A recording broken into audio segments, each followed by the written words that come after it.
the dugout and everybody wonders what's going on. That could lead to some problems, but not a lot of problems lately. Carolina is well on track to host a regional, and the head coach has been kind enough to join us here for a few minutes going into a very blue-collar-like work week with ETSU coming to town and then a road trip ahead to Missouri. What's up, man? How you guys doing? I'm glad to have you. Thanks for squeezing us in. I know you're busy. Really appreciate it.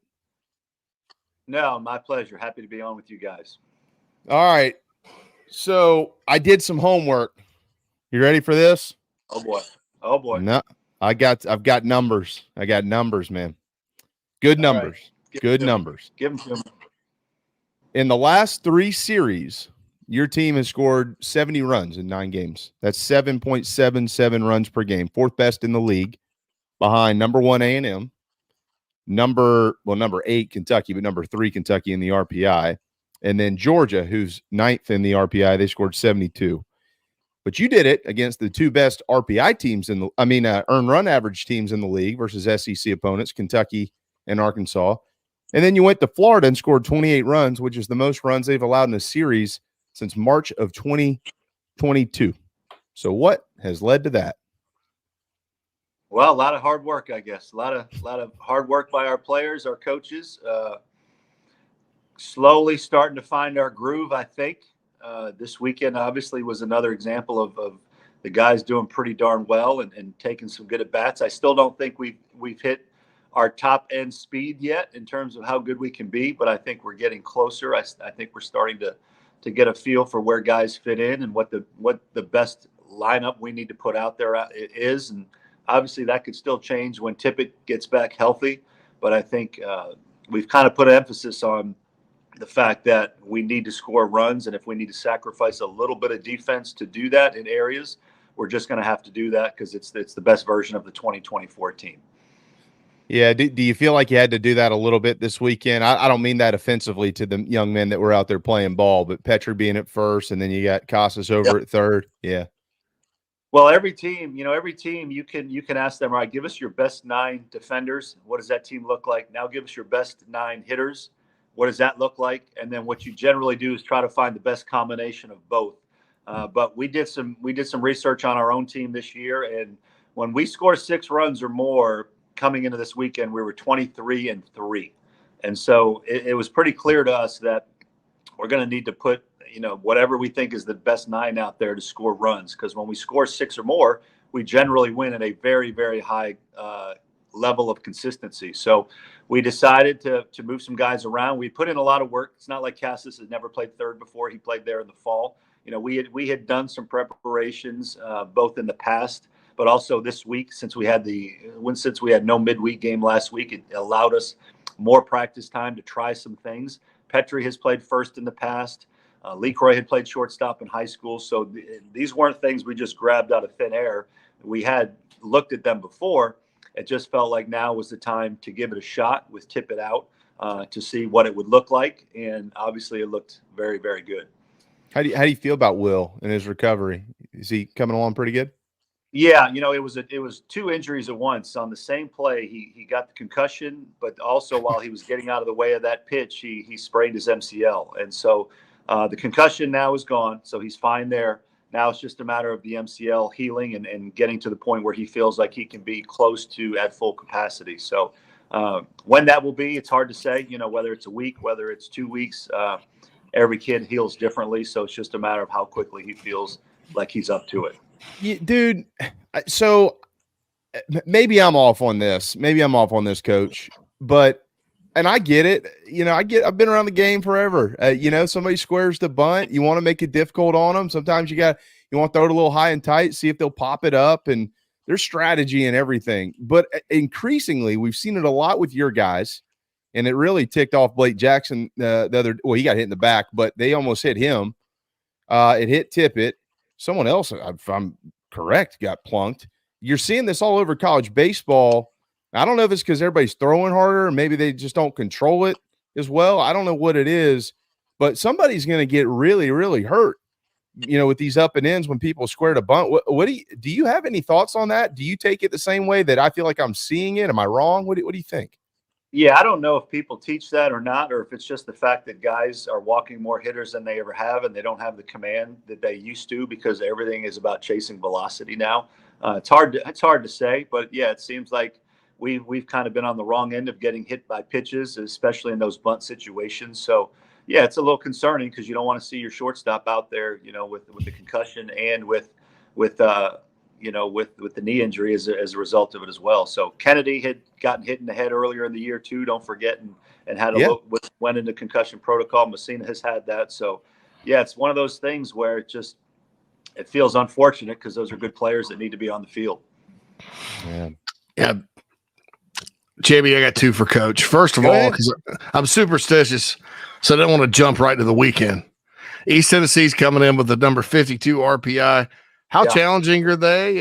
Kind of what are your thoughts about this evening? Obviously, this time of year, every win matters when you're chasing those seeds. So your thoughts on the Buccaneers? Yeah, they're a really good team. As you mentioned, they're basically a top 50 RPI. They can really swing the bat, So we're going to have to make sure we do our share of scoring runs as well, and we're going to need to try to neutralize their offense. We'll probably be throwing a Johnny Holstaff type, game because we've got to have everybody ready for the SEC weekends at this point. But we need those guys to, whether we ask them to get 3 outs or 6 outs, like they need to give us a good outing, all of them, because it's a good offensive team coming in. So, it's a balancing act of your pitchers that haven't been throwing as much that get the opportunity tomorrow, need to take advantage of it. And we need to keep swinging the bats as we have recently. And that'll hopefully take some of the pressure off our pitchers. All right, the second part of it, because I didn't want to talk about this before that, the challenges of playing at Missouri. It seems like they can jump up and bite people, especially early in the conference schedule. You guys are going out there relatively late. I look at the forecast, mid-70s, but there's some storms coming in Saturday and then Sunday night. But it looks like it's not going to be cold. Is it the weather? Is it the atmosphere? What are the challenges of going out there and playing in Como? Because it's just kind of different for everybody around here because they weren't in the league until 2012, and then they're not really like A&M, which was a baseball school, right, quote unquote. So talk about Missouri a little bit and the challenges of going out there. Well, I mean, generally they have really good pitching. That's one thing. You look over the years, and whether it's the Max Scherzers of the world, they have always produced really good arms up there. There's a lot of good, fresh arms in the Midwest, and I think it's the furthest SEC team, north, that kids up north that want to play in the SEC but not go too far from home. That's where they go, and there's a lot of good, fresh arms in the Midwest. I know that from experience. So you generally get a good pitching staff when you play them.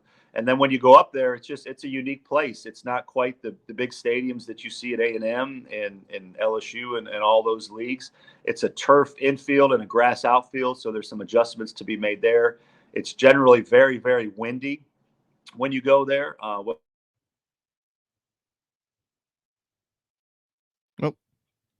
you must have had a phone call. We can't hear him. He's muted. It's as simple as that. There it is. Yep. Yeah. So I'm gonna make a prediction because I don't even know if you know this. Carolina hadn't won a series there since 2013. But it happens to a lot of programs that go to Columbia, Missouri. It's just a strange place to play. But two of the guys that are more than likely going to help you do that are Austin Brenling and Dalton Reeves. These are really neat stories. Austin playing his final year of college baseball here in Columbia, and Dalton Reeves going from Erskine to PC. He just kept moving on up the ladder, and here he is in a Gamecock uniform doing what he's doing for you. So what lead or take us back to the decision to put both of these guys in the lineup. I know it was different times when they got in, but what was going on with them before? What did you see that led you to put them in there and obviously evaluate what they're doing now and how they're helping you win? Yeah, they're two guys that played a lot of college baseball before even getting to South Carolina. So they both had good experiences where they had some decent production in their past. They both came here and struggled a little bit with the transition of the highest level of college baseball.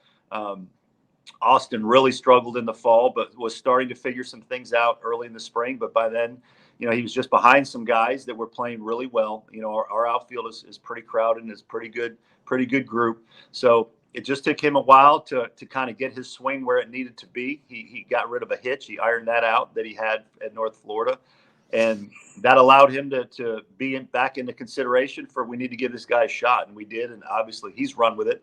And Reeves' first start was against Presbyterian.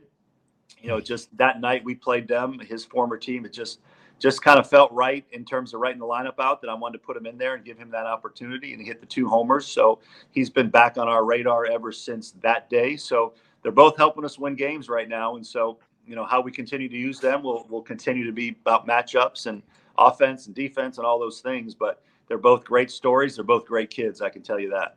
Are you gonna, I don't even know if you'll answer the question. Are you going to keep the same rotation? Or are you leaning towards keeping the same rotation in Columbia this weekend? I'd say most likely. Most likely. Yep. Yeah. Boy, Dylan Eskew, what a start. Yeah. Are you kidding me? It hurt me to see Matt Williams walk out to the mound. I was like, oh no. But he got the standing ovation that he deserved. And it was good to get McCreary in there and do what he did as well.